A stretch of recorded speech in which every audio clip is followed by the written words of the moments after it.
Hi ma'am, చాలా రోజుల తర్వాత మిమ్మల్ని చూస్తాం, చాలా హ్యాపీగా ఉంది. Thank you. సో అంటే సినిమా గురించి కాదు, ఒక క్వశ్చన్ ఏంటంటే, సో బేసిక్గా మూవీలో చేస్తున్న చాలామంది ఆర్టిస్టులు కానీ యాంకర్లు కానీ ఎవరైతే ఉన్నారో వాళ్ళకు ఒక సోషల్ లైఫ్ అనేది ఒకటి ఉంటుంది. సో వాళ్ళు బయటకి ఎక్కడికి వెళ్ళినా, వాళ్ళ ఫోటోలు అవి పెట్టినా, సో బయట జనాలు ఒక ఆడపిల్ల బట్టలు వేసుకోవాలనేది కూడా కామెంట్స్ చేస్తున్నారు. మీరు కూడా ఫేస్ చేసి ఉంటారు కదా. సో ఏం చెప్తారు? సో బేసిక్గా అంటే మీ లైఫ్లోకి వచ్చేసి మీరు ఎలా ఉండాలి, మీరు ఎంతలో ఉండాలి అని కామెంట్ చేసే వాళ్ళకి మీరు ఏం చెప్తారు? సో బేసిక్ ఒక్కొక్కటి పర్సెప్షన్ ఒక్కొక్కలా ఉంటుందండి. ఇప్పుడు ఇక్కడ ఉన్న అన్ని బుర్రలు ఒకలాగే ఆలోచించలేం కదా.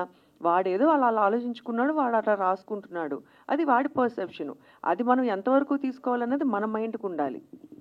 డెఫినెట్గా ఒకసారి చదువుకుంటే ఫస్ట్ ఒకసారి ఎప్పుడో చెప్పే ఇలాగే ఇదివరకు కామెంట్ చూస్తే మేమిద్దరము రియాక్ట్ అయ్యి దానికి కామెంట్ చేసి ఇట్లా చేసేవాళ్ళం. తర్వాత చూసి నవ్వుకోవడం స్టార్ట్ చేసాం. సో అసలు దాని తర్వాత మాట్లాడుకోవడం మానేసాం. అంతే అంతే.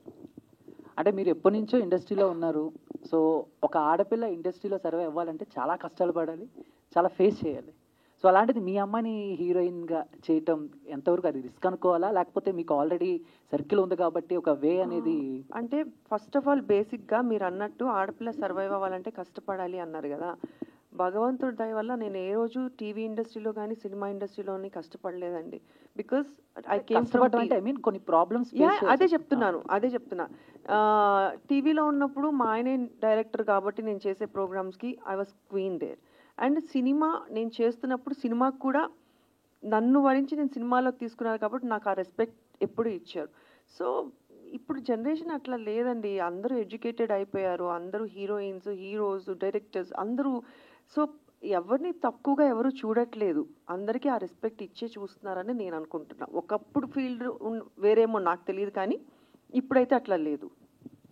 అమర్దీప్ గారు అండ్ రీసెంట్గా చెప్పు చందు. సో రవితేజ గారిని కలిసినట్టున్నారు, సో పోస్ట్ చేశారు బై మూమెంట్ అని. అవును. సో చాలా రోజుల తర్వాత, సో ఏంటంటే ఈ మూవీ గురించి ఏమన్నా ప్రమోషన్ చేయటాక, లేదా జస్ట్ క్యాజువల్గా కలిసారా, ఏమన్నారు?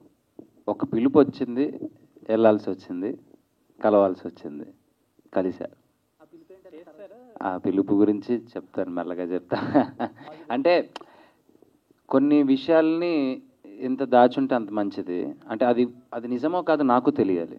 నేను ఏది తెలియకోకుండా ఏదో ఒక ఫేమస్ అయిపోవడానికో, ఒక వ్యూస్ రావడానికో, నాకు నేను ప్రచారం చేసుకోవడానికో ఫాల్స్ వర్డ్ నేను వాడలేను. కాబట్టి నాకు కన్ఫర్మేషన్ వచ్చిన తర్వాత సో అఫీషియల్గా అప్పుడు అది నిజంగానే కన్ఫర్మ్ చేస్తాను. All the best. Thank you Chandu. Amardeep గారు చెప్పండి సార్. అంటే రవితేజ గారిని కలవడం ఏమో తెలియదు, కానీ కొంచెంగా రవితేజలో మారుతున్న అమర్దీప్ అయితే మాకు కనిపిస్తున్నారు.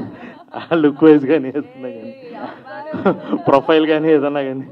Thank you sir.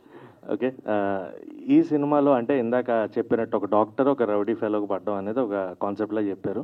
మామూలుగా అందమైన అమ్మాయిలు రౌడీ వేదలకు పడతారని ఏదో ఒక ఉంటే మనకోటి. అందమైన అమ్మాయిలు ప్రతి అంటే ఎదవలకే చందు సూపర్ చందు నువ్వు అసలు. సో అంటే అలాగే చాలా సినిమాలు వచ్చినాయి. What is the new thing you are going to say? There is a cause. ఇందులో కాజ్ ఉంది.